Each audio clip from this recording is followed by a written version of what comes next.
ഇതിന്റെ പ്രത്യേകത എന്ന് വെച്ചാൽ ഇതിൽ കൂടെ പോകുമ്പോൾ നമ്മൾ വേ ഓഫ് ലൈഫ് നമ്മളെല്ലാവരും ജീവിക്കാൻ ശ്രമിക്കുന്ന ആ രീതിയെക്കുറിച്ച് ഉള്ള ഒരു ഇതുകൊണ്ട് നമുക്ക് എല്ലാവർക്കും പ്രയോജനപ്പെടും. എയുടെ എല്ലാ വിഭാഗങ്ങളിലുള്ള ലിറ്ററേച്ചറുകളും അതിൽ ഉൾപ്പെടും. 3 പൈതൃകങ്ങളുടെ മോചനം, ഐക്യം, സേവനം, 3 അതിലേക്ക് ബന്ധപ്പെട്ടിട്ടുള്ള കാര്യങ്ങളാണ് ഇതിലുള്ളത്. അപ്പോൾ പല ലിറ്ററേച്ചറുകളായിട്ട് ബന്ധപ്പെടാനും ഒരു മെമ്പർക്ക് സാധിക്കും. അതൊക്കെയാണ് ഇതിന്റെ അഡ്വാൻറ്റേജ് ഒക്കെ. അപ്പൊ ഇന്ന് വളരെ യാദൃശ്ചികമായിട്ട് നമുക്ക് 227-ാമത്തെ പേജ് പറയുന്ന ഈ സൊബറൈറ്റി ഇനഫ്, നമ്മളുടെ ഇന്നത്തെ റിഫ്ലക്ഷനും അതിനോട് ബന്ധപ്പെട്ട് തന്നെയാണ്. ഇത് ആൽക്കഹോളിക്സ് അനോണിമസ് പേജ് 82, 2 ഭാഗമായിട്ടാണ്. പിന്നെ 12 and 12 പേജ് 80 ഇംഗ്ലീഷിൽ. മലയാളത്തിലും 82 തന്നെയാണ്, മറ്റേത് 80 തന്നെയാണ്. അപ്പൊ നമുക്ക് അതെടുക്കാം. അപ്പൊ ആദ്യമായിട്ട് ഇന്നത്തെ റിഫ്ലക്ഷൻ ഇപ്പോൾ വായിച്ചപ്പോൾ ആൾക്കാർക്ക് കേട്ടിട്ടുണ്ടാവും, ഒന്ന് ഓർമ്മിച്ചിട്ടുണ്ടാവും എന്താണെന്ന്. അതിനോട് ബന്ധപ്പെട്ട കാര്യം തന്നെ ഇത് പറഞ്ഞിട്ടുള്ളത്. ഇതൊരു യാദൃശ്ചികമായിട്ടുള്ള ഒരു കോയിൻസിഡൻസോ അല്ലെങ്കിൽ ഇങ്ങനത്തെ കോയിൻസിഡൻസിനൊക്കെ ദൈവനിശ്ചയം നമ്മൾ പറയാറുണ്ട്. നോക്കാം. നമ്മളുടെ മലയാളത്തില് ഉണ്ടല്ലോ. ആദ്യം പേജ് 82-ലുള്ള ഭാഗങ്ങൾ നോക്കാം.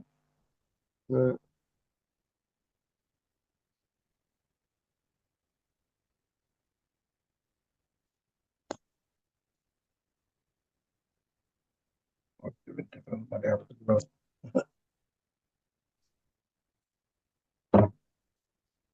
81-ലും 82-ലും ആയിട്ടാണ്. അല്ല, 81-ലാണ്, 82-ലല്ല മലയാളം ബുക്കിൽ. മറ്റുള്ളവരുടെ ജീവിതങ്ങളിലേക്ക്, അതായത് പ്രവൃത്തി പഥത്തിലേക്ക് എന്ന് പറഞ്ഞാൽ 7-ാം അധ്യായത്തിൽ തന്നെ, 6-ാം അധ്യായത്തിൽ തന്നെ, മറ്റുള്ളവരുടെ ജീവിതങ്ങളിലേക്ക് അലറിപ്പാഞ്ഞെടുക്കുന്ന ഒരു ചുഴലിക്കാറ്റ് പോലെയാണ് അമിത മദ്യപാനാസക്തർ. ഹൃദയങ്ങൾ ഭേദിക്കപ്പെടുന്നു, മധുരമയാർന്ന ബന്ധങ്ങൾ മരിക്കുന്നു, സ്നേഹബന്ധങ്ങൾ വേരോടെ പിഴുതെറിയപ്പെടുന്നു. സ്വാർത്ഥത നിറഞ്ഞതും മറ്റുള്ളവരെ കുറിച്ച് ഒട്ടും പരിഗണന ഇല്ലാത്തതുമായ ശീലങ്ങൾ വീടിനെ ആകെ കലങ്ങി മറിഞ്ഞ നിലയിലാക്കിയിട്ടുണ്ടാകും. തനിക്ക് കുടിക്കാതിരിക്കുന്ന അവസ്ഥ മാത്രം മതിയെന്ന് ഒരാൾ പറയുമ്പോൾ അയാൾ ഒട്ടും ചിന്തിക്കുന്നേയില്ല എന്നാണ് ഞങ്ങൾക്ക് തോന്നുന്നത്. കൊടുങ്കാറ്റിൽ നിന്ന് രക്ഷപ്പെടുന്നതിനുള്ള തുരങ്കത്തിനുള്ളിൽ നിന്നും പുറത്തേക്ക് വന്ന് തകർത്തു തരിപ്പണമായ തന്റെ വീട് കാണുന്ന ഒരു കർഷകനെ പോലെയാണ് അയാൾ. ഭാര്യയോട് അയാൾ അഭിപ്രായപ്പെടുന്നു, ഇവിടെ സംഭവിച്ച കാര്യങ്ങളൊന്നും കാണേണ്ട എന്റെ പേപ്പർ. കൊടുങ്കാറ്റ് നിന്നു എന്നത് തന്നെ വലിയ ഒരു കാര്യമല്ലേ. അതായത് നമുക്ക് ഇവിടെ സോബ്രൈറ്റി എന്ന് പറഞ്ഞത് മദ്യമില്ലാത്ത അവസ്ഥയാണ്. അപ്പൊ ഇതിന്റെ തലക്കെട്ടതാണല്ലോ ഈ സോബ്രൈറ്റി ഇനഫ്. നമുക്ക് ആ ഒരു അവസ്ഥ മാത്രം, കുടിക്കാതിരിക്കുക എന്നുള്ള അവസ്ഥ മാത്രം മതിയോ എന്നാണ് ചോദ്യം. ഇന്നത്തെ റിഫ്ലക്ഷനും അത് തന്നെയാണ്. ഇന്നത്തെ റിഫ്ലക്ഷൻ എടുത്തത് പേജ് നമ്പർ 8 ആണ്. ഇതേ ആസ്പിലിസിസിൽ. നമുക്ക് അതൊന്ന് നോക്കാം എന്താണ്. അത് ഗ്രേപ്പ് വൈനിലെ ഡിസംബർ 1957 ലേഖനത്തിൽ നിന്നാണ്. അത് ഞാൻ എടുക്കുന്നില്ല. ഇതിലുള്ള ഈ ഇതൊന്ന് നമുക്കൊന്ന് വായിക്കാം, ഒന്നും കൂടി വായിക്കാം അത് മുഴുവൻ. A new life. Is sobriety all that we are to expect a spiritual awakening? No, sobriety is only a bare beginning. It is only the first gift of the first awakening. If more gifts are to be received, our awakening has to go on. As it does go on, we find that bit by bit we can discard the old life, the one that did not work, for a new life that can and does work under any conditions whatever. Regardless of worldly success or failure, regardless of pain or joy, regardless of sickness or health, or even of death itself, a new life of endless possibilities can be lived if we are willing to continue our awakening through the practice of AA's 12 steps. ഇതിന്റെ ചുരുക്കം എന്താണെന്നുണ്ടെങ്കിൽ എയുടെ നമ്മൾക്ക് എന്തു തന്നെ വന്നാലും എന്തൊക്കെ സാഹചര്യങ്ങൾ, കാരണം ഇത് ഇന്നത്തെ റിഫ്ലക്ഷനും അതിനോട് തുറന്നുള്ള ഭാഗമുണ്ട്, ഞാൻ അതിനെക്കുറിച്ച് അധികം പറയുന്നില്ല. പക്ഷെ ഇത് ബന്ധപ്പെട്ടതാണ്. നമ്മളുടെ ജീവിതത്തിലെ ജീവിത രീതിയിൽ കൂടെ നമ്മൾ ജീവിക്കുന്ന ഒരാളാണെങ്കിൽ എന്തൊക്കെ ജീവിതത്തിൽ വലിയ വലിയ പ്രശ്നങ്ങൾ ഉണ്ടായി കഴിഞ്ഞാലും അതിനെയൊക്കെ നമ്മൾ വളരെ ഈസി ആയിട്ട് മറികടന്നു പോകുന്നു എന്നുള്ളതാണ്. അത് വേണോ അതോ കുടിക്കാതിരുന്നാൽ മാത്രം മതി. അപ്പൊ അത് വേണം എന്നുണ്ടെങ്കിൽ നമ്മൾ ഈ പടികളിൽ കൂടെ ഈ പറഞ്ഞ തത്വങ്ങളിൽ കൂടെയുള്ള ജീവിതം വേണം, അല്ലെങ്കിൽ സ്വജീവിതത്തിൽ പകർത്താനുള്ള നമുക്ക് അതിനുള്ള എന്താ പറയാ പ്രയത്നങ്ങൾ നമ്മളെ ഉണ്ടാവണം. പ്രയത്നങ്ങൾ ഉണ്ടായാലേ ബാക്കിയുള്ള ഉണ്ടാവുള്ളൂ. അപ്പൊ അതെല്ലാം ആവശ്യമുണ്ട്. അതാണ് ഇതിന്റെ ചുരുക്കം. ഇനി നമുക്ക് ഈ ഭാഗത്തേക്ക് തന്നെ വരാം. എന്താണ് ഇതിൽ പറഞ്ഞിട്ടുള്ളത്? നമ്മളുടെ ഈ പേജ് 81 മലയാളം ഇതിൽ ഇപ്പൊ വായിച്ചത്. ഒരാള് സാധാരണഗതിയിൽ ഈ ആസ്പിൽസിറ്റിലെ ഒരേ പേജിൽ 2 ഭാഗം ഉണ്ടെങ്കിൽ ഒന്ന് അതിന്റെ പൂർവ്വഭാഗം ഒരു എന്താ പറയാ ഒരു ബാക്ക്ഗ്രൗണ്ട് പോലെയും അതിന്റെ ഒരു ക്വസ്റ്റ്യൻ പോലെയും പിന്നെ അതിന്റെ ബാക്കിയുള്ളത് ഒരു ആൻസർ പോലെയും വരിക. അപ്പൊ ഇതിൽ ആദ്യത്തെ ഭാഗത്തിൽ നിന്നുള്ളതാണ് നമ്മൾ നോക്കുന്നത്. ഇതൊരു ക്വസ്റ്റ്യൻ തന്നെയാണ്.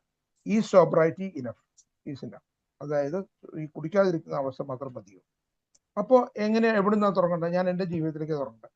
മറ്റുള്ളവരുടെ ജീവിതങ്ങളിലേക്ക് അലറിപ്പാഞ്ഞെടുക്കുന്ന ഒരു ചുഴലിക്കാറ്റ് പോലെയാണ് അമിത മദ്യപാനാസക്തി. ആലോചിച്ച് നോക്കിക്കോളൂ. ഓരോരുത്തരും ഇവിടെ ഒരു സെൽഫ് റിഫ്ലക്ഷനുള്ള ടൈമാണ്. എങ്ങനെയായിരുന്നു തൻ്റെ ജീവിതം എന്ന്, മറ്റുള്ളവരുടെ ജീവിതങ്ങളിലേക്ക് ഏതൊക്കെ രീതിയിൽ അലറിപ്പാഞ്ഞെടുത്തിട്ടുണ്ടെന്ന്. അത് ഒരു കൊടുക്കാറ്റ് വരുന്ന പോലെയാണ്. ഓക്കെ, എന്തൊക്കെ സംഭവിക്കുന്നു? ഹൃദയങ്ങൾ ഭേദിക്കപ്പെടുന്നു, മധുരമയാർന്ന ബന്ധങ്ങൾ മരിക്കുന്നു, സ്നേഹബന്ധങ്ങൾ വേരോടെ പിഴുതെറിയപ്പെടുന്നു. ഇതൊക്കെ എന്നെ സംബന്ധിച്ച് വളരെ കൃത്യമാണ്. എൻ്റെ ജീവിതത്തിൽ ഇതൊക്കെ തന്നെയാണ് സംഭവിച്ചത്. സ്വാർത്ഥത നിറഞ്ഞതും മറ്റുള്ളവരെ കുറിച്ച് ഒട്ടും പരിഗണനയില്ലാത്തതുമായ ശീലങ്ങൾ വീടിനെ ആകെ കലങ്ങി മറിഞ്ഞ നിലയിലാക്കിയിട്ടുണ്ട്. അല്ലേ? നമുക്ക് ഓരോരുത്തർക്കും നമ്മളുടെ ആൽക്കഹോളിക് ആണെങ്കിൽ തീർച്ചയായിട്ടും നമ്മളുടെ ജീവിതത്തിലുള്ള ഒരു പിന്തിരിഞ്ഞ നോട്ടം അതിലേക്ക് ഇതിനോട് അംഗീകരിക്കാൻ പറ്റുന്നതാണ് എനിക്ക് തോന്നുന്നത്. മിക്കവാറും ആൾക്കാർക്കല്ല, അപൂർവം ചില ആൾക്കാരല്ലാത്തവരുണ്ടായിരിക്കാം. ബട്ട് എന്നെ സംബന്ധിച്ച് ഇത് 100% ശരി. ഒട്ടും പരിഗണനയില്ലാത്ത ശീലങ്ങൾ എനിക്കിപ്പോഴും ഓർമ്മയുണ്ട്. എൻ്റെ ഒരു കാലത്ത് ഞാനത് ഈവൻ എന്താ പറയുക കുടിക്കുന്ന സമയത്തല്ല, ഇൻ ബിറ്റ്വീൻ ഒരു കുടി നിർത്തിയ ഒരു സമയത്തായിരുന്നു. എൻ്റെ അമ്മ ഒരു ചെറിയൊരു ആവശ്യം പറഞ്ഞു. അമ്മയ്ക്ക് വരുമാനമൊന്നും ഉണ്ടായിരുന്നില്ല, എനിക്കേ ഉള്ളൂ. അപ്പോൾ എന്നോട് അന്നത്തെ കാലത്ത് കുറച്ചൊരു നല്ല എമൗണ്ട് ആണ്, അല്ല ഞാൻ പറയില്ല, ഒരു 1600 രൂപ. ആ ഒരു 1600 രൂപയുടെ ഒരു കാര്യത്തിന് വേണ്ടിയിട്ട് പറഞ്ഞപ്പോൾ ഞാൻ ഔട്ട്റൈറ്റ്ലി റെഫ്യൂസ് ചെയ്ത്, ഇങ്ങനത്തെ ആവശ്യമൊന്നും ഇല്ലാന്ന്. അത് എന്നെ പിന്നീട് വളരെ കാലം അത് എന്നെ ദുഃഖിപ്പിച്ചിട്ടുണ്ട്. കാരണം ഒരു ചെറിയ ആഗ്രഹം എൻ്റെ അമ്മ പറഞ്ഞപ്പോൾ അതുപോലെ എനിക്ക് നിറവേറ്റി കൊടുക്കാനുള്ള മനസ്ഥിതി അന്ന് ഉണ്ടായില്ലല്ലോ എന്ന് പറയുന്നു. അപ്പൊ അതാണ് പറഞ്ഞത്, മറ്റുള്ളവരെ സ്വാർത്ഥത നിറഞ്ഞതും മറ്റുള്ളവരെ കുറിച്ച് ഒട്ടും പരിഗണനയില്ലാത്തതുമായ ശീലങ്ങൾ വീടിനെ ആകെ കലങ്ങി മറിഞ്ഞ നിലയിലാക്കിയിട്ടുണ്ട്. തനിക്ക് കുടിക്കാതിരിക്കുന്ന അവസ്ഥ മാത്രം മതിയെന്ന് ഒരാൾ പറയുമ്പോൾ അയാൾ ഒട്ടും ചിന്തിക്കുന്നേയില്ല എന്നാണ് ഞങ്ങൾക്ക് തോന്നുന്നത്. കൊടുങ്കാറ്റിൽ നിന്ന് രക്ഷപ്പെടുന്നതിനുള്ള തുരങ്കത്തിൽ നിന്നും പുറത്തേക്ക് വന്ന് തകർന്നു തരിപ്പണമായ തന്റെ വീട് കാണുന്ന ഒരു കർഷകനെ പോലെയാണ് അയാൾ. ഭാര്യയോട് അയാൾ അഭിപ്രായപ്പെടുന്നു, ഇവിടെ സംഭവിച്ച കാര്യങ്ങളൊന്നും കാണേണ്ട എൻ്റെ പെമ്പർ. കൊടുങ്കാറ്റ് നിന്നു എന്നത് തന്നെ വലിയൊരു കാര്യമല്ല. അതായത് ഒരു മനുഷ്യന്റെ 1-ാം പടിയിലെ 2-ാം ഭാഗം പുനഃപരിശോധിക്കാനുള്ള വിമുഖത, അല്ലെങ്കിൽ 2-ാം ഭാഗത്തിനെ അംഗീകരിക്കാനുള്ള ഒരു സൂത്രപ്പണിയാണ് ഈ പറയുന്നത്. നമ്മൾ എന്താ 1-ാം പടി? 1-ാം പടിയിൽ 2 ഭാഗമുണ്ട്. ഒന്ന്, മദ്യത്തിന് മുന്നിൽ ശക്തി എന്ന് ഞങ്ങൾ സമ്മതിച്ചു, ഞങ്ങളുടെ ജീവിതം അനിയന്ത്രിതമായി പോയി. That our lives have become unmanageable. ആ അൺമാനേജബിലിറ്റിയെ കുറിച്ച് ചിന്തിക്കാനേ തയ്യാറല്ലാത്ത ഒരു വ്യക്തി മാത്രമാണ് പറയുന്നത്. അതാണ് ചിന്തിക്കുന്നില്ല, എനിക്ക് കുടിക്കാതിരുന്നാൽ മാത്രം മതി. പക്ഷെ അൺമാനേജബിലിറ്റിയെ കുറിച്ച് ചിന്തിക്കുമ്പോൾ മാത്രമാണ് നമുക്ക് ഇന്നത്തെ റിഫ്ലക്ഷനിൽ പറഞ്ഞ പോലെ എന്താ പറയാ ഫൗണ്ടേഷനിൽ നിന്നും ഒരു ആത്മീയ ഘടന നമുക്ക് നിർമ്മിച്ചെടുക്കാനുള്ള ഒരു സന്നദ്ധത വരുന്നത്. സന്നദ്ധത മെയിൻ ആണ് ഇവിടെ. അതായത് നമ്മൾ സാധാരണ ഹൗ എന്ന് പറയാറുണ്ട്, ഓണസ്റ്റി, ഓപ്പൺ മൈൻഡ്, വില്ലിങ്നെസ്. അപ്പൊ അതിൽ സന്നദ്ധത വളരെ ഇമ്പോർട്ടൻ്റ് ആയിട്ടുള്ള കാര്യമാണ്, വില്ലിങ്നെസ്. അത് അവിടെ നിന്നാണ് വരുന്നത്. അപ്പോ ഇതാണ് ഇതിന്റെ ആദ്യത്തെ ഈ ഭാഗം. രണ്ടാമത്തെ ഭാഗം 12 and 12 എന്നാണ്. ഈ പേജ് നമ്പർ 80, 12 and 12. അത് പിന്നെ കറക്റ്റ് ആയിരിക്കും. സാധാരണ മലയാളം ഇംഗ്ലീഷും ഒക്കെ സെയിം തന്നെയാണ്.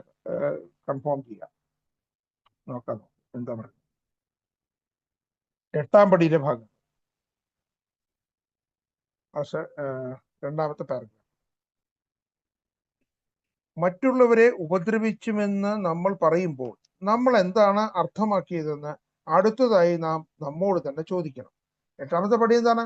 നമ്മളൊരു ലിസ്റ്റ് ഉണ്ടാക്കണം, നമ്മൾ ഉപദ്രവിച്ച ആൾക്കാരുടെ, അല്ലേ, പിന്നീട് പരിഹാരം ചെയ്യാൻ വേണ്ടിയിട്ട്. അപ്പൊ മറ്റുള്ളവരെ ഉപദ്രവിച്ചു എന്ന് നമ്മൾ പറയുമ്പോൾ നമ്മൾ എന്താണ് അർത്ഥമാക്കിയതെന്ന് അടുത്തതായി നാം നമ്മോട് തന്നെ ചോദിക്കണം. എങ്ങനെയൊക്കെയുള്ള ഉപദ്രവങ്ങളാണ് എന്തായാലും ആൾക്കാർ പരസ്പരം ചെയ്യുന്നത്? ഒരു ചോദ്യമാണ്. ഇനി പ്രായോഗികമായ രീതിയിൽ ഉപദ്രവം എന്ന വാക്കിനെ നിർവചിക്കുമ്പോൾ ആൾക്കാർക്ക് ശാരീരികവും മാനസികവും വൈകാരികവും അല്ലെങ്കിൽ ആത്മീയവുമായ കേടുപാടുകൾ വരുത്തുന്ന ജന്മവാസനകളുടെ കൂട്ടിമുട്ടലിന്റെ ഫലമാണിതെന്ന് നമ്മൾ വിളിക്കും. നമ്മുടെ മാനസികാവസ്ഥ സ്ഥിരമായി മോശമാണെങ്കിൽ നമ്മൾ മറ്റുള്ളവരിൽ ദേഷ്യമുണ്ടെത്തും. അപ്പൊ ഇവിടെ അതിന്റെ ആൻസറാണ്. അതായത് ഇതിന്റെ തലക്കെട്ട് എന്തായിരുന്നു? ഈ സോബറൈറ്റി എനഫ്, അത് കുടിക്കാതിരിക്കുക മാത്രം മതിയാവും. ഇതും കൂടി പൂർത്തീകരിക്കുമ്പോഴാണ് നമുക്ക് മനസ്സിലാവാതെ പോരാന്നുണ്ട്. അത് മതിയോ? മതിയാണെന്നുണ്ടെങ്കിൽ അങ്ങനെയാണെന്നുണ്ടെങ്കിൽ നമുക്കിത് മറ്റുള്ളവരെ ഉപദ്രവിച്ചുവെന്ന് നമ്മൾ പറയുമ്പോൾ നമ്മൾ എന്താണ് അർത്ഥമാക്കിയതെന്ന് അടുത്തതായി നാം നമ്മോട് തന്നെ ചോദിക്കണം. അവിടെയാണ് നമ്മോട് തന്നെ നമ്മൾ ചോദിക്കുക, എന്താണ് ഞാൻ ഇപ്പോൾ ഒരാളെ ഉപദ്രവിച്ചു? ഞാൻ ഉപദ്രവിച്ച ആൾക്കാരുടെ ലിസ്റ്റ് ഉണ്ടാക്കുന്ന സമയത്ത് ഏത് രീതിയിൽ ഉപദ്രവിച്ചു? അപ്പൊ അതില് അവനോട് ആ ചോദ്യം ആണ് പ്രസക്തി ഇവിടെ. എങ്ങനെയൊക്കെയുള്ള ഉപദ്രവങ്ങളാണ് എന്തായാലും ആൾക്കാർ പരസ്പരം ചെയ്യുന്നത്? ഒരു നാച്ചുറൽ ഒരു ഡൗട്ടാണ്, നമ്മളെ ഒന്ന് അനലൈസ് ചെയ്യണം എന്തൊക്കെ ടൈപ്പ് ഉപദ്രവങ്ങളാണ്. എന്നിട്ട് ഇവിടെ നിർവചിച്ചു തന്നിരിക്കുകയാണ്, പ്രായോഗികമായ രീതിയിൽ ഉപദ്രവം എന്ന വാക്കിനെ നിർവചിക്കുമ്പോൾ ആൾക്കാർക്ക് ശാരീരികവും മാനസികവും വൈകാരികവും അല്ലെങ്കിൽ ആത്മീയവുമായ കേടുപാടുകൾ വരുത്തുന്ന ജന്മവാസനകളുടെ കൂട്ടിമുട്ടലിന്റെ ഫലമാണിതെന്ന് നമ്മൾ വിളിക്കും. അപ്പൊ എന്റെ ജന്മവാസനകള് അതൊരു സംഘർഷത്തിലാണ്. നമ്മൾ 4ാം പടിയിൽ 5ാം പടിയിൽ ചെയ്യുമ്പോൾ നമ്മൾ കണ്ടതാണ് ജന്മവാസനകൾ എത്രത്തോളം സംഘർഷത്തിലാണ്.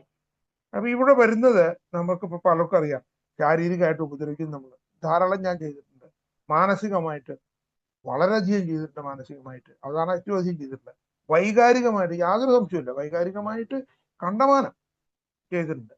ആത്മീയമായ കേടുപാടുകൾ എന്താ? ആത്മീയമായ രീതിയിൽ പുരോഗതി നേടാനായിട്ട് ഞാൻ ഒരിക്കലും എൻ്റെ വൈഫിനെയും അമ്മയെ സമ്മതിച്ചിട്ടില്ല. അപ്പോ അവർക്ക് അറിയുന്ന രീതിയിൽ അങ്ങനത്തെ രീതിയിലുള്ള ആത്മീയമായ രീതിയിലുള്ള ചില കാര്യങ്ങൾ, ചിലപ്പോൾ ഒരു നാമം ജപിക്കലാവും, അല്ലെങ്കിൽ ഏതെങ്കിലും കീർത്തനങ്ങൾ ചൊല്ലലോ പാടലോ ഒക്കെ ആവും. ഈ സമയത്ത് ഞാനിത് ചെയ്യുന്നു. അപ്പോൾ അവരൊരു 4 വരി പാടിക്കഴിഞ്ഞ് ഞാൻ എന്തെങ്കിലും വെറുതെ ഒരു ചോദ്യം എടുത്തിട്ട് അവരോട് ചോദിക്കും. അപ്പൊ അവരുടെ ആ ഇത് എന്താ, അത് അമ്മയോടും ഭാര്യയോടും ഞാൻ സ്ഥിരം ചെയ്തിരുന്ന ഒരു അഭ്യാസമാണ്. അപ്പൊ അവർക്ക് എന്ത് ചെയ്യുന്നുണ്ടെങ്കിൽ അവർ ആ ചൊല്ലിയിരുന്നത് പെട്ടെന്ന് നിർത്തിയിട്ട് എനിക്ക് മറുപടി പറയും. പിന്നെ അവർ വീണ്ടും അത് തുറങ്ങുകയും ചെയ്യും. ചിലപ്പോൾ അവർ കാണാപ്പാടം ചൊല്ലുകയാണെന്നുണ്ടെങ്കിൽ അതിൽ ആ വരിയൊക്കെ വിട്ടുപോയിട്ടുണ്ടാവും. പിന്നെ ആദ്യം അവർ തേടി പിടിച്ചിട്ട് ചെയ്യാം. അപ്പൊ അവരെ തന്നെ അവരുടെ ആത്മീയമായ രീതിയിൽ വളരാൻ ആഗ്രഹിച്ചിരുന്ന അവരെ, അല്ലെങ്കിൽ വളരാനോ അല്ലെങ്കിൽ മെയിൻറ്റെയിൻ ചെയ്യാനോ അവരുടെ മെയിൻ്റെനൻസിന് വേണ്ടി ആഗ്രഹിച്ചിരുന്ന അവരെ തന്നെ ഞാൻ അതിന് എന്താണ് പറയുക, സമ്മതിച്ചിരുന്നില്ല. അതൊക്കെ എൻ്റെ സ്വാർത്ഥത. എൻ്റെ സ്വാർത്ഥത എന്താണ്? ഞാൻ ഇതിനോടൊക്കെ വിമുഖത പ്രകടിപ്പിക്കുന്ന ആളായിരുന്നു. അപ്പൊ അങ്ങനത്തെ കാര്യത്തിൽ അപ്പൊ ഇവര് എൻ്റെ മുമ്പിൽ ഇതൊന്നും ചൊല്ലിയിട്ട് ഭരിക്കട്ട, അല്ലെങ്കിൽ എൻ്റെ അപകർഷതാബോധം, എൻ്റെ സംശയം, ഇവര് ആത്മീയമായ രീതിയിൽ ഇങ്ങനെ ദൈവത്തിനൊക്കെ വിളിച്ചിട്ട് ഓരോ ചെയ്തു കഴിഞ്ഞാൽ അത് എനിക്ക് വല്ല ദോഷം വരുത്താനാണ്, ഇതൊക്കെയുള്ള അബദ്ധജടിലമായ ചിന്തകൾ. മനസ്സിലായി? അപ്പൊ ഇതൊക്കെയായിരുന്നു എൻ്റെ തന്നെ. അപ്പൊ ഇത് ആത്മീയമായ കേടുപാടുകൾ, അതായത് ശാരീരികവും മാനസികവും വൈകാരികവും അല്ലെങ്കിൽ ആത്മീയവുമായ കേടുപാടുകൾ വരുത്തുന്ന ജന്മവാസനകളുടെ കൂട്ടിമുട്ടലിന്റെ ഫലമാണിതെന്ന് നമ്മൾ വിളിക്കുന്നു. ജന്മവാസനകളാണ് കൂട്ടിമുട്ടുന്നത്. എൻ്റെ മനസ്സിലുള്ള ചിന്തകൾ, എൻ്റെ സ്വാർത്ഥത നിറഞ്ഞ എന്നെ പരിഗണിക്കുന്നില്ല എന്നോ, അല്ലെങ്കിൽ എനിക്ക് എൻ്റെ ഇഷ്ടത്തിന് ജീവിക്കാൻ ഉള്ള അവസരം ഒരുക്കുന്നില്ല എന്നുള്ളതോ, അല്ലെങ്കിൽ ഞാൻ വിചാരിക്കുന്ന പോലുള്ള കാര്യങ്ങൾ നടപ്പാവാൻ ഉള്ള ചാൻസുകളില്ല എന്നൊക്കെയുള്ള ചില സംശയങ്ങളും ഈ ജാതി ചിന്തകളുടെ സംഘടനകളും ഒക്കെയാണ് സംഭവിക്കുന്നത്. ഇനി നമ്മുടെ മാനസികാവസ്ഥ സ്ഥിരമായി മോശമാണെങ്കിൽ നമ്മൾ മറ്റുള്ളവരിൽ ദേഷ്യമുണ്ടെത്തും. 100% ശരിയാണ്. എന്റെ മാനസികാവസ്ഥ ഇതുപോലെ വളരെ സ്വാർത്ഥം നിറഞ്ഞ വളരെ മോശമായിരുന്നപ്പോൾ ബാക്കിയുള്ളവരൊക്കെ എന്നെ വെറുക്കാൻ തുടങ്ങി, ഇൻക്ലൂഡിങ് ഇതൊക്കെ ഞാൻ വേറെ ചില റിലേറ്റീവ്സിന്റെ അടുത്ത് വരെ ചെയ്തിരുന്നു എന്നുള്ളതാണ്. എനിക്ക് പരിഗണന കിട്ടാൻ വേണ്ടിയിട്ട് ചില കാര്യങ്ങൾ, അവർ ചെയ്യുന്ന ചില പ്രവൃത്തികളെ തടസ്സപ്പെടുത്തുക, ഇതൊക്കെ ഞാൻ ചെയ്തിരുന്നു. അപ്പൊ ഇതെല്ലാം ഉപദ്രവങ്ങളാണ്. ഈ ഉപദ്രവങ്ങൾക്ക് നമ്മൾ ഇതൊക്കെ ലിസ്റ്റ് ചെയ്തതിന് ശേഷം പരിഹാരം പിന്നെ കാണേണ്ടതുണ്ടോ? പദ്ധതി അതിനെക്കുറിച്ചാണ് ഇത് പറയുന്നത്. അപ്പൊ നമ്മൾ ഇത് വെറും കുടിക്കാതിരുന്നാൽ മാത്രം മതി എന്നൊരാൾ ചിന്തിക്കുകയാണെങ്കിൽ അയാൾക്ക് ഈ ലെവലിൽ എത്താനേ പറ്റില്ല, ഈ ഒരു തലത്തിൽ എത്താൻ പറ്റില്ല. നേരെ മറിച്ച് അയാൾ മറ്റു പടികളിൽ കൂടെ പ്രോഗ്രസ് ചെയ്ത് വന്ന് ഇന്നത്തെ റിഫ്ലക്ഷനിൽ പറയുന്ന പോലെ തന്നെ നമ്മൾ വെറും ആ ഫൗണ്ടേഷനിൽ ഇരുന്നാൽ പോരാ, നമുക്ക് അതിനുശേഷം വളരാനുള്ളൊരു സാഹചര്യം വേണമെന്നുണ്ടെങ്കിൽ നമ്മൾ ഇതൊക്കെ പ്രാക്ടീസ് ചെയ്യണം, കൂടെ വരണം. ഈ ഒരു പ്രോഗ്രാമിൽ നമ്മൾ ഇഴുകിച്ചേരണം, അതാണ് ആവശ്യം. അങ്ങനെ ബുക്കിൽ പറഞ്ഞിട്ടുണ്ട്, നമ്മൾ ഇഴുകിച്ചേരണം എന്നാണ്. ഇഴുകിച്ചേരാൻ സാധിക്കണം. ഇനി ഈ പേജ് സൂചിപ്പിക്കുന്നത് പറയാം,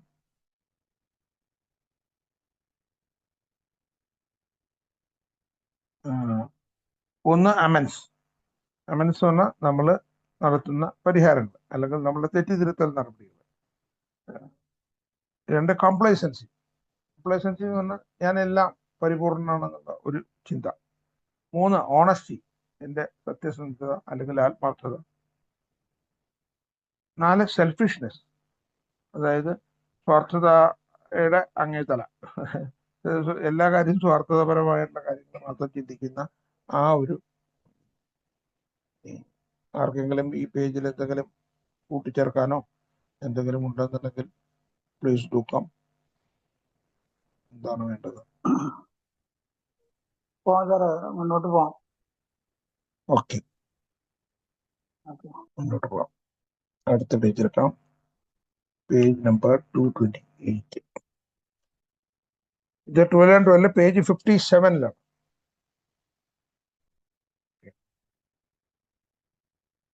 the beginning of true kinship. എന്താ അത്? എന്താ കിൻഷിപ്പ് എന്ന് പറഞ്ഞാൽ? യഥാർത്ഥ അവകാശിയായിട്ടുള്ള ആ ഒരു ഇത്, അതിന്റെ തുടക്കം. ഞാൻ ഉത്തരവാദിത്വപൂർവം കാര്യങ്ങൾ ചെയ്യുന്നതിനെ കുറിച്ച് ആയിരിക്കണം. നോക്കട്ടെ, ഇത് വായിച്ചു നോക്കണ്ട. Page 7. When we reached a, and for the first time in our life, to നോക്കട്ടെ കേട്ടോ, ഞാൻ മലയാളം എടുക്കട്ടെ. 12 മലയാളം ഉണ്ട്.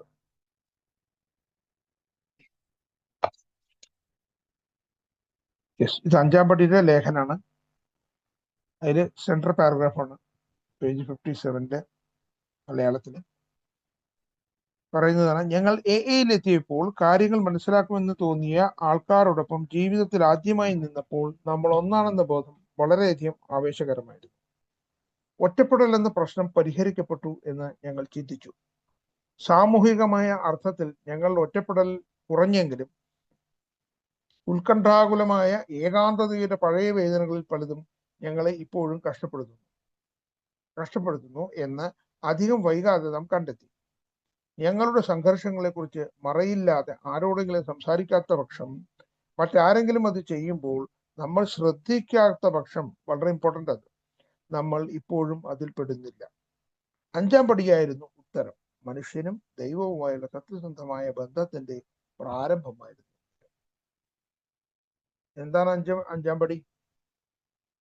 5-ാം പടി എന്ന് പറഞ്ഞു കഴിഞ്ഞാൽ നമ്മളുടെ 4-ാം പടിയുടെ കോംപ്ലിമെന്ററി ആയിട്ട്, അതായത് 4-ാം പടിയുടെ കൂടെ 4-ാം പടി പൂരകമാക്കാനായിട്ട് ചെയ്യുന്ന കാര്യവും പിന്നെ അതിൽ നിന്ന് നമുക്ക് കിട്ടുന്ന ഗുണം വേറെ ഒരു ഷെയറിംഗ് ആണ്.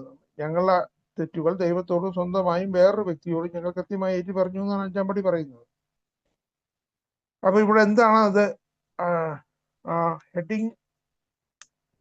ഹെഡിങ് എന്താണ്? Beginning of A true kinship. Beginning of true kinship.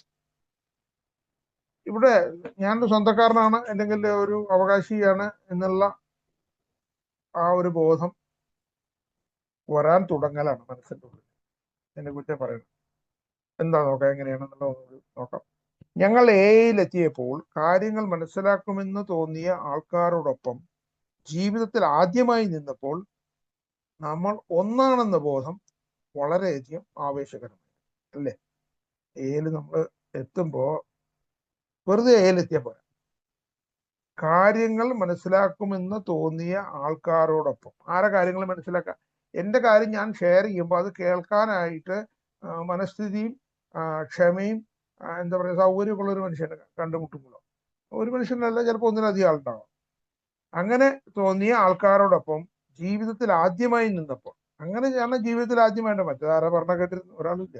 നമ്മളെന്തെങ്കിലും പറയാൻ പോകുമ്പോൾ എന്നെയൊക്കെ സംബന്ധിച്ച് ഞാൻ എന്തെങ്കിലും പറയാൻ പോകുമ്പോൾ അവിടുന്ന് ആൾക്കാർ ഓടി ഒളിച്ചു താൻ വെറും കഥകളെ പറയണത്, അതാണ് ഇതാണ് എന്തോ അങ്ങനെയൊക്കെ ആയിരുന്നു. അപ്പൊ അങ്ങനെ ജീവിതത്തിൽ ആദ്യമായി നിന്നപ്പോൾ നമ്മൾ ഒന്നാണെന്ന ബോധം വളരെയധികം ആവേശകരമാണ്.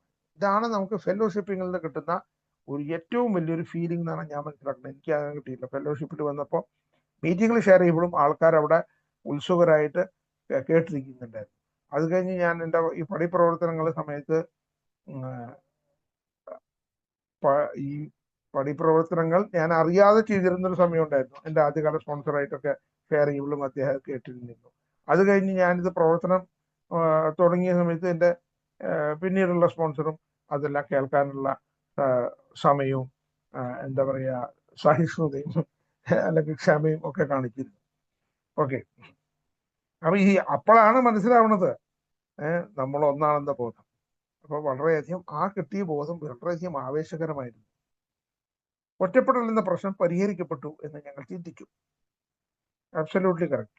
സാമൂഹികമായ അർത്ഥത്തിൽ ഞങ്ങളുടെ ഒറ്റപ്പെടൽ കുറഞ്ഞെങ്കിലും ഉത്കണ്ഠാകുലമായ ഏകാന്തതയുടെ പഴയ വേദനകളിൽ പലതും ഞങ്ങളെ ഇപ്പോഴും കഷ്ടപ്പെടുത്തുന്നു എന്ന് അധികം വൈകാതെ നാം കണ്ടെത്തി. നമുക്ക് സാധാരണഗതിയിൽ എനിക്ക് സംഭവിച്ചിട്ടുള്ളൊരു കാര്യമാണ്, നമുക്ക് 3 ടൈപ്പ് കാര്യങ്ങൾ ഉണ്ടാവും. ഒന്ന് നമ്മളെ പുറത്തറിയുന്ന എല്ലാവർക്കും അറിയുന്ന ചില നമ്മളെ കുറിച്ചുള്ള ജനറൽ ആയിട്ടുള്ള ഒരു കാര്യം, പബ്ലിക്കിനൊക്കെ അറിയുന്ന കാര്യം, പരസ്യമായ കാര്യം. പിന്നെ ഉള്ളത് വ്യക്തിപരമായ കാര്യങ്ങളാണ്. വ്യക്തിപരമായ എൻ്റെ കാര്യങ്ങൾ എൻ്റെ കൂട്ടുകാർക്ക്, എൻ്റെ വേണ്ടപ്പെട്ടവർക്ക്, ഭാര്യയ്ക്ക്, അമ്മയ്ക്ക്, അങ്ങനെ കുറച്ച് പേർക്കൊക്കെ അറിയുന്ന വ്യക്തിപരമായ എൻ്റെ ചില സവിശേഷതകളും ചില കാര്യങ്ങളൊക്കെ ഉണ്ടാവും. ഫ്രണ്ട്സിനുണ്ടാവും, നല്ല ഫ്രണ്ട്സിന് അറിയുന്നുണ്ടാവും. ചിലപ്പോൾ കൂടെ ജോലി ചെയ്യുന്നവർക്കും വ്യക്തിപരമായ പല കാര്യങ്ങളൊക്കെ അറിയുന്നുണ്ടാവും. പിന്നുള്ളത് എൻ്റെ രഹസ്യമായ കാര്യങ്ങളാണ്, അത് എനിക്ക് മാത്രമേ അറിയുള്ളൂ. അപ്പൊ ഈ 3 കാര്യങ്ങളാണ് ഉള്ളത്. അപ്പോ അതില് ഇവിടെ പറഞ്ഞത് സാമൂഹികമായ അർത്ഥത്തിൽ ഞങ്ങളുടെ ഒറ്റപ്പെടൽ കുറഞ്ഞെങ്കിലും, നമ്മളിങ്ങനെ സമൂഹത്തിലൊക്കെ വന്ന് ഇതുപോലെ ഈ ഒറ്റപ്പെടലൊക്കെ കുറഞ്ഞു എന്നുണ്ടെങ്കിൽ കൂടി ഉത്കണ്ഠാകുലമായ ഏകാന്തതയുടെ പഴയ വേദനകളിൽ പലതും ഞങ്ങളെ ഇപ്പോഴും കഷ്ടപ്പെടുത്തുന്നു എന്ന് അധികം വൈകാതെ നാം കണ്ടെത്തി. കുറച്ചു കാലം കൂടെ വന്നപ്പോൾ മനസ്സിലായി എല്ലാ കാര്യവും എനിക്ക് മീറ്റിങ്ങുകളിൽ പറയാൻ പറ്റില്ല. അപ്പൊ അങ്ങനത്തെ കാര്യം ആരോടെങ്കിലും എനിക്ക് പറഞ്ഞു പറ്റും. അതെന്റെ രഹസ്യമായ കാര്യങ്ങളാണ്, എനിക്ക് എൻ്റെ വീട്ടിൽ പറയാൻ പറ്റില്ല, എൻ്റെ ബന്ധുക്കളുടെ അടുത്തോ എല്ലാ കൂട്ടുകാരുടെ അടുത്തൊന്നും ഇത് ഡിസ്ക്ലോസ് ചെയ്യാൻ പറ്റാത്ത കാര്യങ്ങളാണ്. അത് അപ്പൊ എന്ത് ചെയ്യും? അത് വളരെയധികം പഴയ പല കാര്യങ്ങളും വേദനയോട് കൂടി ഉള്ളിൽ കിടക്കുകയാണ്. അവിടെ എനിക്ക് സ്പിരിച്വൽ ആയിട്ടുള്ള അല്ലെങ്കിൽ ആത്മീയമായിട്ടുള്ള പുരോഗതി എനിക്ക് ഒട്ടും കിട്ടുന്നില്ല. അത് അങ്ങനത്തെ കാര്യങ്ങൾ തടസ്സം നിൽക്കുന്നുണ്ട്. അതാണ് എൻ്റെ ഏറ്റവും വലിയ ട്രബിൾസ് അതായിരുന്നു. എനിക്ക് എൻ്റെ എന്താ പറയാ ബുദ്ധിമുട്ടുകളും തടസ്സവും ഒക്കെ അത് തന്നെയായിരുന്നു. ആ പഴയ കുറെ കാര്യങ്ങൾ, രഹസ്യമായിട്ടുള്ള കാര്യങ്ങൾ. ഞങ്ങളുടെ സംഘർഷങ്ങളെ കുറിച്ച് മറയില്ലാതെ ആരോടെങ്കിലും സംസാരിക്കാത്ത പക്ഷം, മറ്റാരെങ്കിലും അത് ചെയ്യുമ്പോൾ നമ്മൾ ശ്രദ്ധിക്കാത്ത പക്ഷം. ഇവിടെ 2 കാര്യമാണ് പറഞ്ഞിട്ടുള്ളത്. ഒരാൾ അയാളുടെ സ്പോൺസറോട് സംസാരിക്കുന്ന പോലെ, അതേപോലെ ചിലപ്പോ ഈ സ്പോൺസർ എന്നുള്ള ആള് ഇത് കേൾക്കാൻ ഉള്ള വിമുഖത അല്ലെങ്കിൽ ധൃതിയൊക്കെ കാണിക്കുക, ക്ഷമ കാണിക്കാത്ത സമയവും, ഇതിനെ 2നെയും കുറിച്ച് പറയുന്നുണ്ട്. അങ്ങനെ ഉള്ള 2 അവസരങ്ങളിൽ നമ്മൾ ഇപ്പോഴും അതിൽ പെടുന്നില്ല. ഏതിൽ പെടുന്നില്ല? നമ്മൾ നേരത്തെ പറഞ്ഞ ഒന്നാണ് എന്നുള്ള ആ ബോധ്യത്തിൽ പെടുന്നില്ല. നമ്മളെല്ലാം ഒരേ ഒരു ഇതിലുള്ളതാണെന്നുള്ള ആ ബോധ്യത്തിൽ പെടുന്നില്ല. 5ാം പടിയായിരുന്നു അതിന്റെ ഉത്തരം. മനുഷ്യരും ദൈവവുമായുള്ള സത്യസന്ധമായ ബന്ധത്തിന്റെ പ്രാരംഭമായിരുന്നു. അപ്പൊ അതിന്റെ ഉത്തരം 5ാം പടിയായിരുന്നു. 5ാം പടിയിൽ കൂടെ ഞാനത് ചെയ്യുന്ന സമയത്ത് ഞാൻ ദൈവത്തോടും സ്വന്തമായും വേറൊരു വ്യക്തിയോടും ഏറ്റുപറഞ്ഞു എന്നുള്ള ആ ഒരു കാര്യം വരുമ്പോൾ ഞാൻ അവിടെ എനിക്ക് എന്തോ ഒരു റിലീസാണ് കിട്ടുന്നത്. ആ ഒരു റിലീസിനെ നമുക്ക് ഒരിക്കലും അവഗണിക്കാൻ പറ്റില്ല. അപ്പോ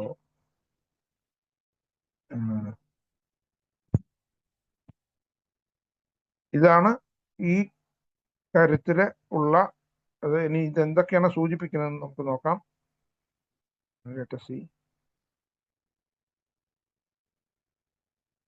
ഒന്ന്, അഡ്മിഷൻ എന്ന് പറഞ്ഞാൽ തുറന്നു പറയല്. രണ്ട്, അംഗീകരിക്കല്. അഡ്മിഷൻ തുറന്നു പറഞ്ഞ് ഞാൻ അംഗീകരിക്കണം. രണ്ട്, അലോൺനെസ്, ഒറ്റപ്പെട്ടുള്ള ആ ഒരു അവസ്ഥ, ഏകാന്തത. പിന്നെ ഐഡന്റിഫിക്കേഷൻ, ഞാൻ എന്നെ തന്നെ തിരിച്ചറിയുന്ന ഒരവസ്ഥ. എന്നെ മറ്റുള്ളവരുമായിട്ട് ഞാൻ തിരിച്ചറിയുന്നു. ഒരു സ്പോൺസറായിട്ട് സംസാരിക്കുമ്പോൾ അദ്ദേഹത്തിന്റെ ചില സമാനമായ അനുഭവങ്ങൾ ഷെയർ ചെയ്യും. അപ്പൊ നമ്മൾ തമ്മിൽ ഐഡന്റിഫൈ ചെയ്യും. പ്രത്യേകിച്ച് ഈ രഹസ്യ സ്വഭാവത്തിലുള്ള അവനുടെ കാര്യങ്ങൾ നമ്മൾ ഡിസ്കസ് ചെയ്യുന്ന സമയത്ത് തീർച്ചയായിട്ടും അതിന്റെ സമാനമായ അനുഭവങ്ങൾ സ്പോൺസർ പങ്കുവെക്കാറുണ്ട്. അപ്പോൾ മാത്രമാണ് ഈ ഐഡന്റിഫിക്കേഷൻ, മ്യൂച്വൽ ആയിട്ടുള്ള ഐഡന്റിഫിക്കേഷൻ സംഭവിക്കുന്നത്. ഇത് വലിയൊരു എന്താ പറയാ, വലിയൊരു കാര്യമാണ്. ഓക്കെ, സോറി, ഫോട്ടോയെ ഉറക്കം പറ്റും.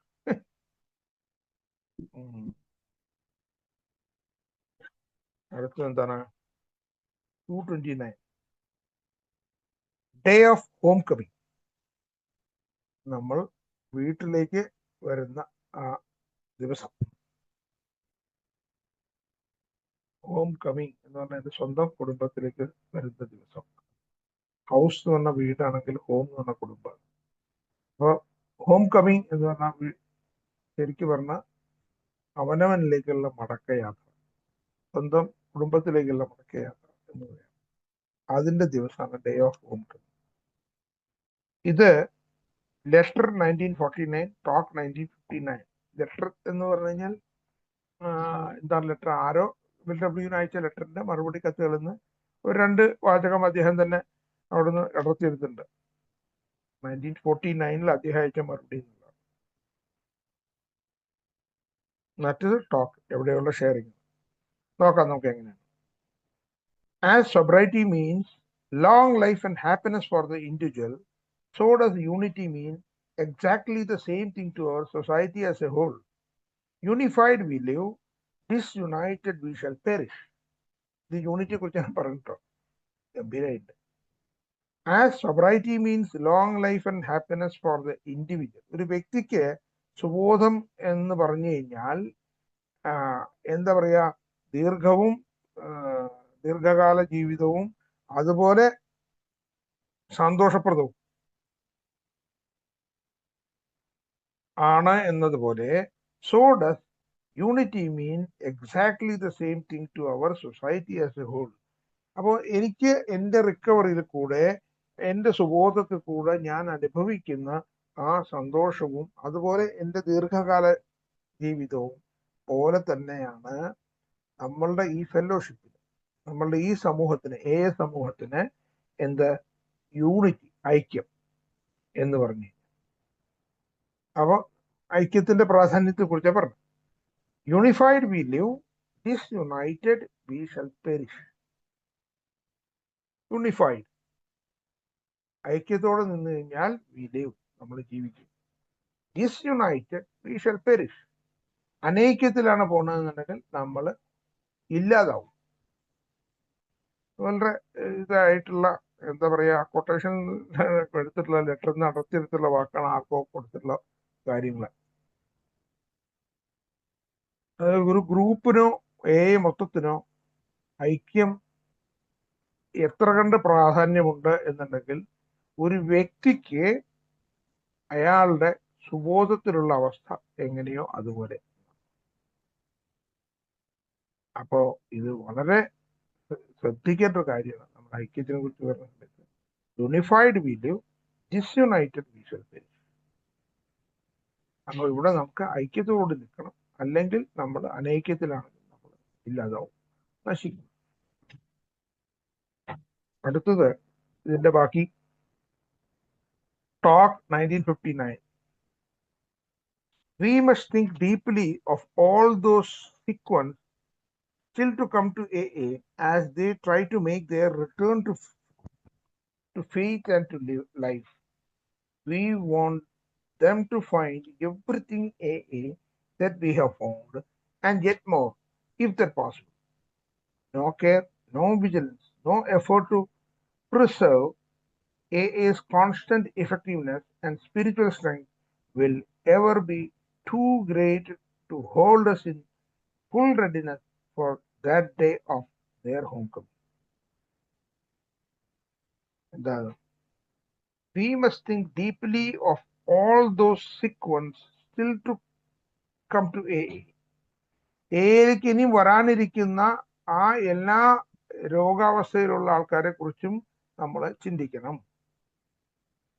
നമ്മൾ തീർച്ചയായും ചിന്തിക്കണം. നമ്മൾ ചിന്തിച്ചേ മതിയാവും. We must think. Anyway, as they try to make their return to faith and to life, we want them to find everything in AA that we have found and yet more, if that possible. അപ്പൊ നമ്മൾ എന്താണ് ഈ AA ജീവിതത്തിൽ നമ്മൾ കണ്ടെത്തിയതെന്തോ ആ കണ്ടെത്തിയതും അതിലപ്പുറവും അവർക്കും കണ്ടെത്താൻ ഉള്ള ഒരു സാധ്യത അല്ലെങ്കിൽ അതിനുള്ള അവസരങ്ങൾ നമ്മൾ ഉണ്ടാക്കി കൊടുക്കും. നാച്ചുറലി അല്ലേ? ഇവിടെ അതാണ് പറയുന്നത്. നമ്മൾക്ക് അത് നമ്മൾ ആഗ്രഹിക്കുന്നു അങ്ങനെ ആവാനായിട്ട്. അവരും നമ്മളെ പോലെ കണ്ടെത്തിയ അതും അതിലപ്പുറവും അവർ കണ്ടെത്തട്ടെ എന്ന് നമ്മൾ ആഗ്രഹിക്കുന്നു. ഇല്ലേ? നമ്മൾ പ്രോഗ്രാമിൽ കൂടെ ജീവിക്കുമ്പോൾ അങ്ങനെയല്ലേ? നമ്മളുടെ കൂടെ ഒരാൾ വന്നു കഴിഞ്ഞാൽ നമുക്കെന്താ കിട്ടിയത് നമ്മൾ ഷെയർ ചെയ്യുക മാത്രമല്ല, നമ്മളെക്കാൾ കൂടുതൽ എന്തെങ്കിലും കണ്ടെത്താണെങ്കിൽ അതും നമ്മൾ, കാരണം തന്നെ നമുക്ക് ഫ്രീ കിട്ടിയതാണ്. ആ കിട്ടിയത് നമ്മൾ അതുപോലെ നമ്മൾ ഓഫർ ചെയ്യും. അങ്ങനെ ഓഫർ ചെയ്യുമ്പോഴാണ് അത് അവൾ നമ്മളുടെ തന്നെ സുബോധത്തിനെ ഊട്ടിയുറപ്പിക്കാനാണ് ചെയ്യുന്നത്. നാച്ചുറലി അല്ലേ? നമ്മളിപ്പോ ഈ ഒരു കാര്യം ആലോചിച്ചു. നമ്മളിപ്പോ ഈ ഇവിടെ നടക്കുന്ന ഇതുപോലത്തെ സെഷൻ ഇപ്പൊ എന്താണ്, ഒരു സ്പീക്കർ മീറ്റിംഗ്. ഈ സ്പീക്കർ ആക്ച്വലി എന്താ ചെയ്യണം? ഈ സ്പീക്കർക്ക് കിട്ടിയ അനുഭവങ്ങൾ അത് മറ്റുള്ളവരോട് പങ്കുവെക്കണം. അയാൾക്ക് ഈ ജീവിതത്തിൽ കിട്ടിയ പല കാഴ്ചപ്പാടുകൾ അത് മറ്റുള്ളവരോട് പങ്കുവെക്കണം എന്ന് മാത്രമല്ല, മറ്റുള്ളവരോട് ചോദിക്കണം നിങ്ങൾക്ക് എന്തെങ്കിലും കൂട്ടിച്ചേർക്കാനുണ്ടോ എന്ന്. ദാറ്റ് മീൻസ് അവർക്ക് അത് കൂടുതൽ ലഭിക്കട്ടെ എന്നുള്ള ആ ഒരു ആഗ്രഹമാണ് ഓരോ ഏകാരന്റെ മനസ്സിലുണ്ടാവും. ഓക്കെ, അതായിരിക്കണം ഉണ്ടാവേണ്ടത്. No care, no vigilance, no effort to preserve AA's constant effectiveness and spiritual strength will ever be too great to hold us in full readiness for the day of their homecoming. No care, no vigilance, no effort to preserve AA's constant effectiveness and spiritual strength will ever be too great to hold us in full readiness for the day of their homecoming. അങ്ങനെ പുതിയ ആൾക്കാർ വരുന്നത്, തിരിച്ച് വീട്ടിലേക്ക് വരുന്നത് ചിലപ്പോൾ relapse ആയ ആൾക്കാരായിരിക്കാം, അങ്ങനെ വല്ലവരായിരിക്കാം. അതെല്ലാം എങ്ങനെയാണ്? No care, no vigilance, no effort to preserve AA's constant effectiveness. ഏത് തുറന്നുകൊണ്ടേ ഇരിക്കുന്ന ഈ ഫലപ്രദമായ രീതികള്, അതിന് നമ്മൾ ശ്രദ്ധയില്ലായ്മ, നോ വിജിലൻസ്, അതിനെക്കുറിച്ചുള്ള കൃത്യമായ രീതിയിൽ ജാഗ്രതയോടുള്ള നോട്ടം ഇല്ലായ്മ, നോ എഫേർട്ട് ടു പ്രിസർവ്, നമ്മൾ അതിനെ ഒന്നും രക്ഷിക്കാനുള്ള ഒരു എന്താ പറയാ പ്രയത്നങ്ങളില്ലായ്മ, അതുപോലെ and spiritual strength will ever be too great to hold us in full readiness for the day of their homecoming. ഇതൊന്നും ഇല്ലായ്മ, അതായത് നോ കെയർ, നോ വിജിലൻസ്, നമ്മൾ ഇതൊന്നും എയുടെ കാര്യത്തിൽ ഇതൊന്നും ചെയ്യില്ല.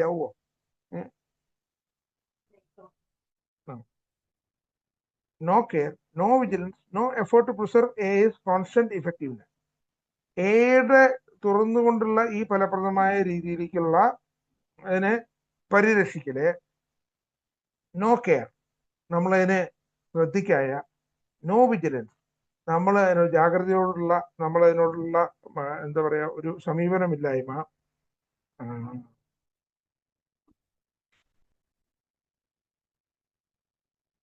എന്നിവയെല്ലാം അതുപോലെ നമ്മളുടെ ഈ AI ഫലപ്രദമായ തുറന്നു വരുന്ന അതിനെ സംരക്ഷിക്കാനുള്ള ചിന്തയില്ലായ്മ, ഇങ്ങനത്തെ കാര്യങ്ങൾ, പ്രയത്നമില്ലായ്മ ഒക്കെ.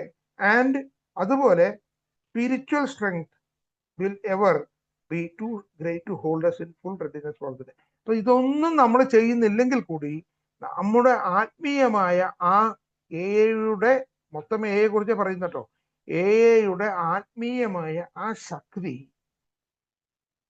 എപ്പോഴും എല്ലായ്പ്പോഴും വളരെ വലുതായിരിക്കും, വളരെ മഹത്തരമായിരിക്കും. എന്തിന്? To hold us in full readiness for the day of their homecoming. അങ്ങനത്തെ ആൾക്കാർക്ക് തിരിച്ചിവിടെ വരാനുള്ള സമയത്തേക്ക് ആ ഒരു ദിവസത്തെ കണക്കാക്കുമ്പോൾ അത് അത്രയും മഹത്തരമായ ഒരു ശക്തിയും ഇതെല്ലാം ഫുൾ റെഡിനെസ്സിലായിരിക്കും, എപ്പോഴും തയ്യാറായിക്കൊണ്ടിരിക്കും അവരെ ഇവിടെ വെൽക്കം ചെയ്യാനായിട്ട്. ഇതില് ഞാനൊരു ഇതിപ്പോ ഇങ്ങനെ പറയുമ്പോൾ തർജ്ജമ ചെയ്യുമ്പോൾ ആ അർത്ഥത്തിൽ നിന്ന് വ്യതിചരിച്ചു പോകല. കേൾക്കുന്നവർക്ക് ചിലപ്പോൾ പെട്ടെന്ന് അർത്ഥം മനസ്സിലായിക്കൊള്ളുന്നില്ല. ഇതിന് ഒരു ഉദാഹരണം ഞാൻ പറയാം. എൻ്റെ ജീവിതത്തിൽ ഞാൻ ഒരു കാലത്ത് വളരെയധികം പരിതപിച്ചു. കണ്ടോ, AI ഐക്യം തകരാൻ പോകുന്നു, അവരങ്ങനെ ചെയ്യുന്നു, ഇവരെങ്ങനെ ചെയ്യുന്നു എന്നൊക്കെ പറഞ്ഞിട്ട്, അങ്ങനെ ചെയ്തില്ലെങ്കിൽ നമ്മളിതിനെ രക്ഷിച്ചില്ല എന്നുണ്ടെങ്കിൽ AI തകർന്നു പോവില്ലേ എന്നൊക്കെ വലിയ വലിയ ആശങ്കകൾ എൻ്റെ മനസ്സിലുണ്ടായിരുന്നു. ആ സമയത്ത് അന്ന് വളരെ തമാശയില് നമ്മളൊരു പഴമക്കാരനായ ആള്, എനിക്ക് ഇത് എൻ്റെ മനസ്സിൽ ഈ ചിന്തകളൊക്കെ വന്നപ്പോൾ എനിക്ക് ഒരു 5 വർഷം 6 വർഷമൊക്കെ കണ്ടിന്യൂസ് ഓപ്പറേറ്റുള്ള സമയത്താണ്. ആ സമയത്ത് അന്ന് ഏകദേശം ഒരു 35 വർഷം 37 വർഷമൊക്കെ സോബറായിരുന്ന ഒരു പഴമക്കാരനോട് ഞാനിത് ഷെയർ ചെയ്തു. ഇവരൊക്കെ ഇങ്ങനെ ചെയ്തു കഴിഞ്ഞാൽ അത് അങ്ങനെ സംഭവിക്കില്ലേ എന്നുള്ള, അതിന് ഒരു മെയിൻ ആയിട്ടൊരു കാരണം ഉണ്ടായത്, കുറച്ച് ചില AI ചില ഇന്റർ ഗ്രൂപ്പുകളൊക്കെ കൂടി സംഘടിച്ചിട്ട് ഒരു അവരുടേതായ ഒരു എന്താ പറയുക കൺസോർഷ്യം പോലെ ചിലതൊക്കെ ഉണ്ടാക്കാനുള്ള അതിപ്പോഴും ഉണ്ട് ശ്രമങ്ങളൊക്കെ അന്ന് നടത്തിയ സമയത്ത് അതിനോടുള്ള ആശങ്കയാണ് ഞാൻ ഈ പങ്കുവെച്ചത്. ആ പുള്ളി എന്നോട് പറഞ്ഞ വാക്ക് വളരെ സിമ്പിളാണ്. അശോകൻ ഉണ്ടെങ്കിലും അശോകൻ ഇല്ലെങ്കിലും അശോകൻ ഇതിനെ ജാഗ്രതയോടുകൂടി നോക്കിയിട്ട് അങ്ങനെ ചെയ്താലും ഇങ്ങനെ ചെയ്താലും ഉത്കണ്ഠപ്പെട്ടാലും ആശങ്കപ്പെട്ടാലും പെട്ടില്ലെങ്കിലും ഒന്നും തകരാൻ പോകുന്നില്ല. എപ്പോഴും നിലനിൽക്കും. അത്രയും വലിയ ഒരു ആത്മീയ ഒരു ശക്തിയാണ് എന്ന് എന്നോട് പറഞ്ഞു. എനിക്ക് അന്നത് ആദ്യം അദ്ദേഹം പറഞ്ഞപ്പോൾ എനിക്കത് ഉൾക്കൊള്ളാൻ കഴിഞ്ഞില്ല. ഇദ്ദേഹം എന്തോ എൻ്റെ ഈ ആശങ്കകളും എന്നെ പോലെ, അപ്പൊ അദ്ദേഹം എന്നോട് പറഞ്ഞു നീ ഒന്നും ഇതിനെക്കുറിച്ച് വറി ചെയ്യണ്ടെന്ന് പറഞ്ഞു. പക്ഷെ എനിക്ക് അതൊന്ന് ഉൾക്കൊള്ളാൻ കഴിഞ്ഞില്ല. പക്ഷെ കുറച്ച് കാലം കഴിഞ്ഞപ്പോൾ എനിക്ക് വേറെ ഈ കാര്യങ്ങളൊക്കെ കുറച്ച് വ്യക്തത വന്നു തുടങ്ങി. ഇതൊന്നും എന്റെ നിയന്ത്രണത്തിലല്ല. ആസ് ഇറ്റ് ഈസ് ഇത് നിയന്ത്രിക്കാനുള്ള ചുമതല എനിക്ക് ആരും തന്നിട്ടില്ല. അദ്ദേഹം ഇതും എന്നോട് ചോദിച്ചു, ഇതിലേക്ക് നിയന്ത്രിക്കാനുള്ള ചുമതല AI വന്നപ്പോ അശോകന് തന്നിരുന്നു ഇല്ല. അപ്പൊ എന്താണ് വേണ്ടത്? ഇതിനെക്കുറിച്ച് ആകുലപ്പെടില്ല വേണ്ടത്, അവിടെ പ്രവർത്തിക്കണം. അത് ഞാൻ ചെയ്യുകയും ചെയ്തു. എന്നോട് അവരോട് ഇത് ഒരു പ്രാവശ്യം ചൂണ്ടിക്കാണിക്കുക, എന്നിട്ട് അവരതിനെ അംഗീകരിച്ചിട്ട് പോകണം. ചിലപ്പോൾ അവരുടെ ഇഗ്നോറൻസ് കൊണ്ടാണ് അവർ ചെയ്യണമെന്നുണ്ടെങ്കിൽ ആ സമയത്ത് അതൊന്ന് ചൂണ്ടിക്കാണിക്കുക. അത് കഴിഞ്ഞ് അശോകന്റെ പാട് നോക്കി പോക്കണം. അത് എനിക്ക് എൻ്റെ AI സർവീസിലേക്ക് വരുമ്പോഴുള്ള വലിയ ഒരു എന്താ പറയാ ഒരു അനുഭവ ഉപദേശമാണ് അദ്ദേഹം എനിക്ക് തന്നത്. അതുകൊണ്ട് എനിക്ക് പിന്നീട് ഞാൻ ഈ 3rd സ്റ്റെപ്പിന്റെ മീനിങ് എല്ലാ മേഖലകളിലും ഉണ്ട് എന്നുള്ളത് അന്ന് അവിടെ മനസ്സിലാക്കി. ഞാൻ മാനിപ്പുലേറ്റ് ചെയ്യാൻ പോകാറില്ല. അതിനുശേഷം ഞാൻ എൻ്റെ ഗ്രൂപ്പിന്റെ വിഷയമോ വേറെ എന്തെങ്കിലും വിഷയമോ മൊത്തം AI വിഷയമോ കേരളത്തിലെ AI വിഷയമോ എന്തിലാണെങ്കിലും ഞാൻ മാനിപ്പുലേറ്റ് ചെയ്യാനേ പോകാറില്ല. എൻ്റെ അഭിപ്രായമുണ്ട്, യെസ് ഞാൻ പറയും, ഒരു പ്രാവശ്യം പറയും. അത് പറഞ്ഞില്ലെങ്കിൽ ഞാൻ എന്നോട് സത്യസന്ധത പുലർത്തുന്നില്ല. എൻ്റെ കോൺഷ്യൻസിനെ ഞാൻ വഞ്ചിക്കുകയാണ് ചെയ്യുന്നത്, എൻ്റെ മനസ്സാക്ഷിയെ കൂടി ഞാൻ വഞ്ചിക്കുകയും അത് ഞാൻ സമ്മതിക്കില്ല. അത് പറയേണ്ടത് ഞാൻ പറയേണ്ട സമയത്ത് ഒരു പ്രാവശ്യം പറയുന്നു. അതിന്റെ കാര്യകാരണം. പിന്നെ ആരെങ്കിലും കാര്യം എന്തുകൊണ്ടാണ് കാരണം എന്ന് വെച്ചാൽ അത് ഞാൻ എക്സ്പ്ലെയിൻ ചെയ്യും, അത്രേ ഉള്ളൂ. അല്ലെങ്കിൽ ഞാൻ പിന്നീട് റിപ്പീറ്റ് ചെയ്യില്ല, മാനിപ്പുലേറ്റ് ചെയ്യാനുള്ള ശ്രമങ്ങൾ നടത്തില്ല.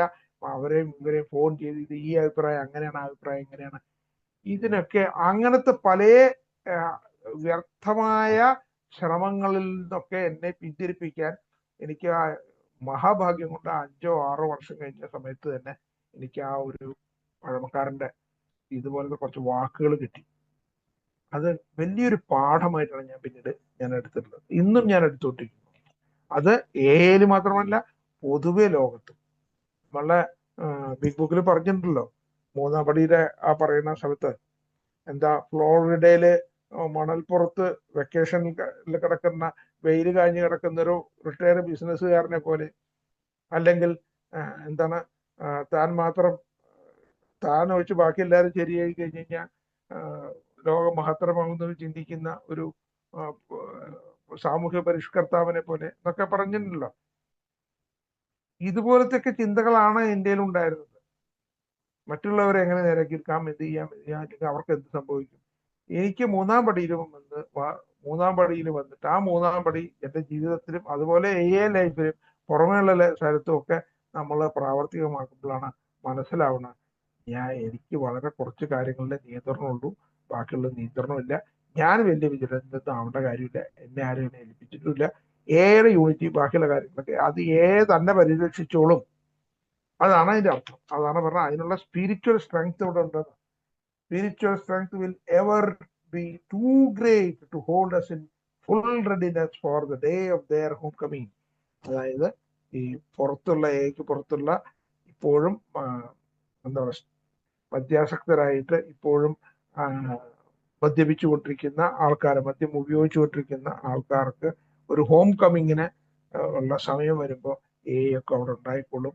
അതിൽ ഞാൻ കാര്യമായിട്ട് ആകുലതൊന്നും എനിക്ക് ആവശ്യമില്ല എന്നാണ് ഇതില് പറഞ്ഞതിന്റെ അർത്ഥം എന്നാണ് ഞാൻ മനസ്സിലാക്കുന്നത്. ഇനി ആർക്കെങ്കിലും അതിലൊക്കെ കൂട്ടിച്ചേർക്കാട്ടോ, അത് വേറെ വിഷയം. അപ്പോ ഇതിൽ പിന്നെ വേണ്ടത് എന്താണ്, ഇത് സൂചിപ്പിക്കുന്നത് എന്തൊക്കെയാണ്? ഒന്ന്, റെസ്പോൺസിബിലിറ്റി, എൻ്റെ ഉത്തരവാദിത്വം, അത് എത്രത്തോളം ഉണ്ട് എൻ്റെ ഉത്തരവാദിത്വം. 2, യൂണിറ്റി, ഐക്യം. ഈ 2 കാര്യങ്ങളാണ് ഇതിൽ സൂചിപ്പിക്കുന്ന 229 പേജ്. അങ്ങനെ തീർന്നു. ആർക്കെങ്കിലും എന്തെങ്കിലുമൊക്കെ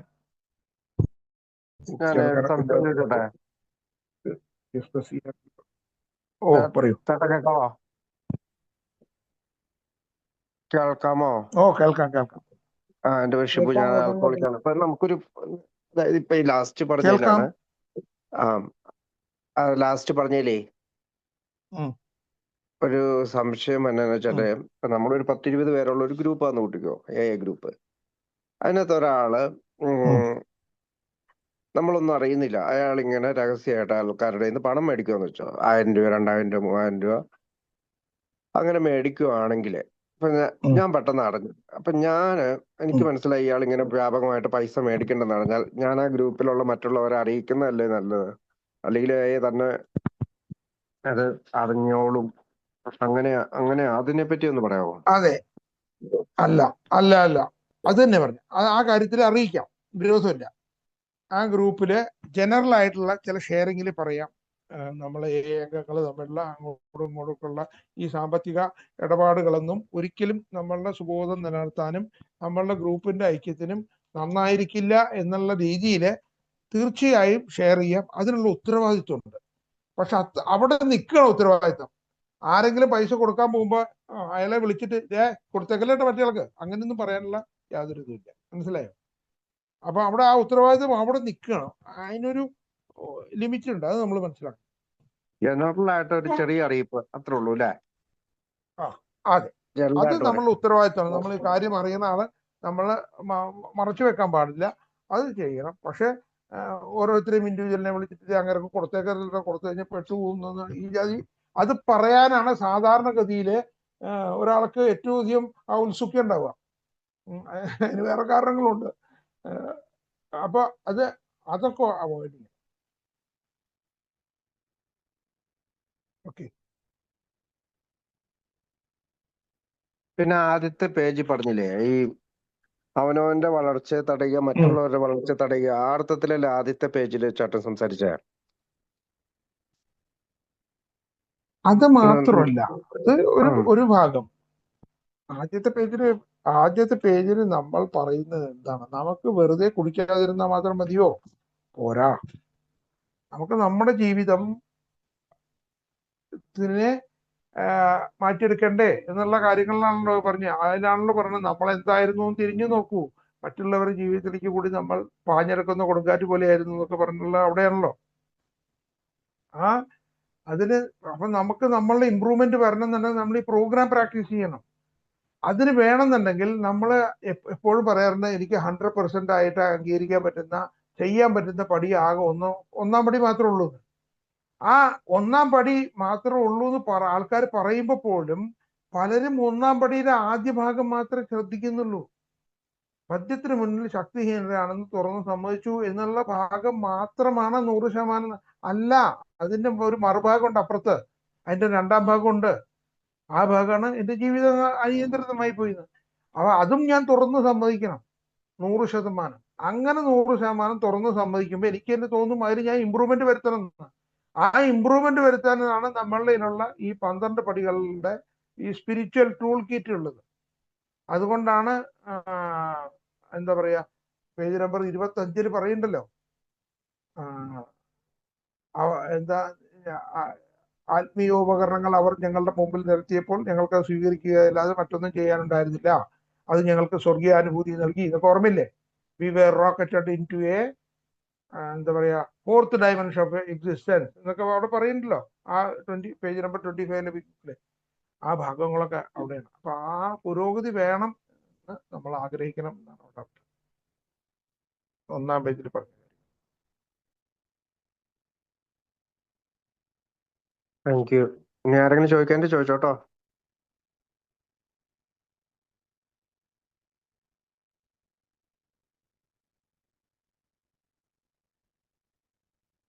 ഓക്കെ, ദെൻ എല്ലാവർക്കും ബൈ ബൈ. എല്ലാവർക്കും ആദ്യമായിട്ട് ഞാൻ ഒരു കാര്യം പറയാൻ മറന്നുപോയി. എല്ലാവർക്കും നവവത്സരാശംസകൾ. അത് താങ്ക് യു പറയാൻ ചേട്ടാ. Thank you sir. Happy new year.